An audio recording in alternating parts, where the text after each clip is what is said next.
Assalamualaikum warahmatullahi wabarakatuh. Perkenalkan, saya Doni Nafatri Putra, NPMD 1011724. Jadi pada video kali ini saya akan menjelaskan tentang analisis SWOT dalam kebijakan pembangunan. Untuk lebih jelasnya, mari kita simak videonya. Sebelum menjelaskan analisis SWOT dalam kebijakan pembangunan, pada awal video kali ini saya akan menjelaskan dahulu atau menginformasikan dahulu menurut saya SWOT itu apa sebenarnya. SWOT menurut saya adalah metode perencanaan yang strategis. Bagaimana kita melihat sebuah kekuatan, bagaimana kita melihat situasi kelemahan, bagaimana kita melihat kesempatan, lalu bagaimana kita melihat sebuah ancaman.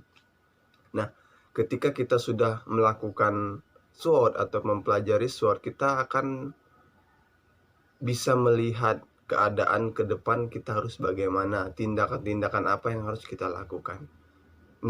Selanjutnya saya akan menjelaskan dengan versi analisis kebijakan pembangunan. Dalam proses kebijakan, analisis kebijakan, SWOT itu digunakan pada awal. Jadi sebelum melakukan proses kebijakan, sebelumnya itu kita harus melakukan formulasi. Itulah yang disebut dengan SWOT.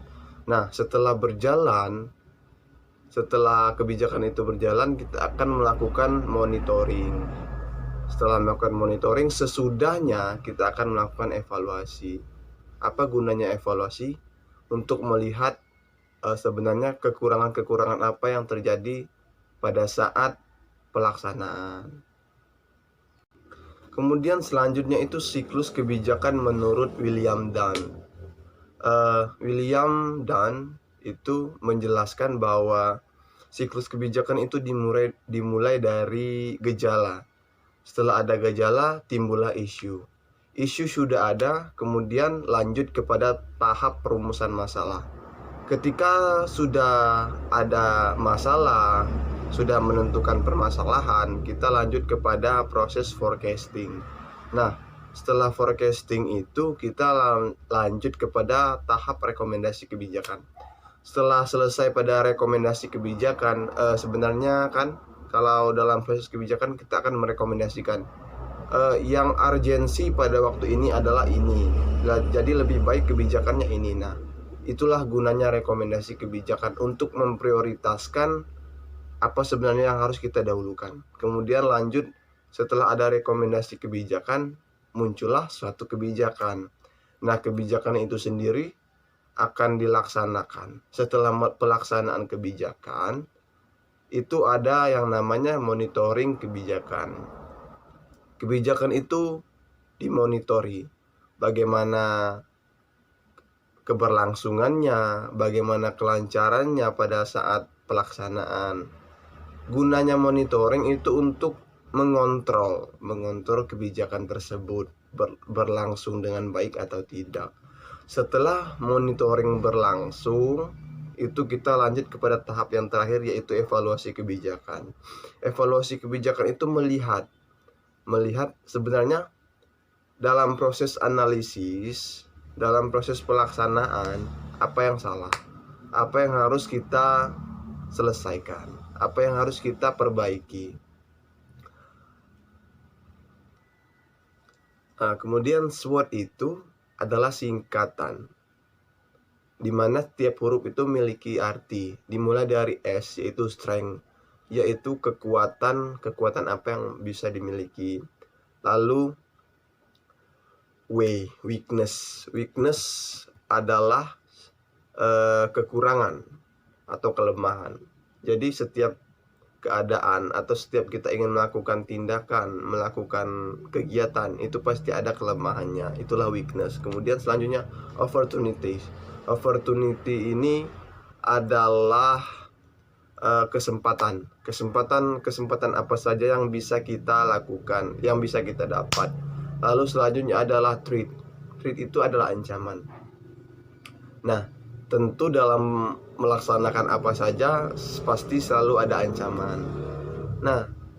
Lalu kita tarik lagi kepada analisis kebijakan pembangunan. Dalam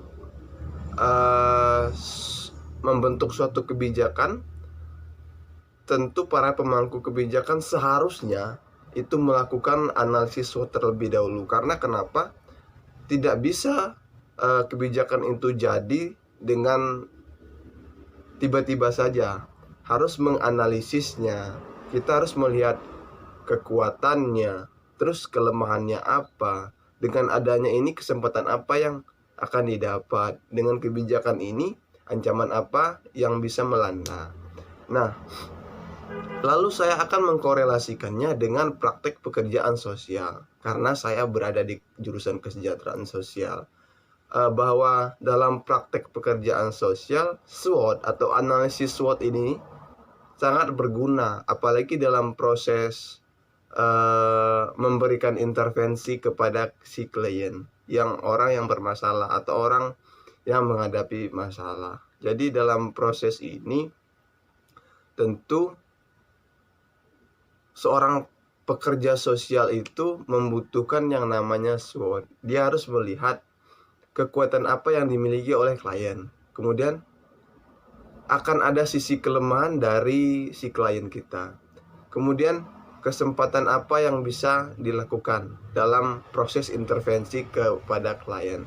Terus yang ketiga adalah ancaman apa sebenarnya yang terjadi pada diri klien. Nah, itu kalau mengkorelasikannya dengan praktek pekerjaan sosial atau memberi intervensi terhadap si klien yang sedang bermasalah. Lalu saya akan balik lagi kepada proses kebijakan pembangunan. Nah, tentu kita balik lagi bahwa output dari kebijakan ini adalah masyarakat. Nah, masyarakat yang terkena dampak seharusnya harus diikutsertakan dalam proses penyusunan kebijakan. Karena kenapa? Yang tahu permasalahan di masyarakat itu masyarakat sendiri. Pemerintah seharusnya dalam proses perumusan kebijakan itu mengikutsertakan masyarakat, biar masyarakat tahu dan masyarakat bisa mengeluarkan aspirasi mereka. Sebenarnya apa? Bahwa pemerintah seharusnya melakukan ini. Kemudian masyarakat itu sebenarnya butuh ini. Ancaman yang terjadi di masyarakat itu ini.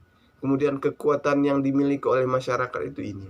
Nah, jadi dalam proses perumusan masalah sampai dengan perumusan kebijakan, maksud saya dalam proses perumusan kebijakan, forecasting, lalu disetujui kebijakan itu tersebut, ikut andil masyarakat itu ada proses partisipasi.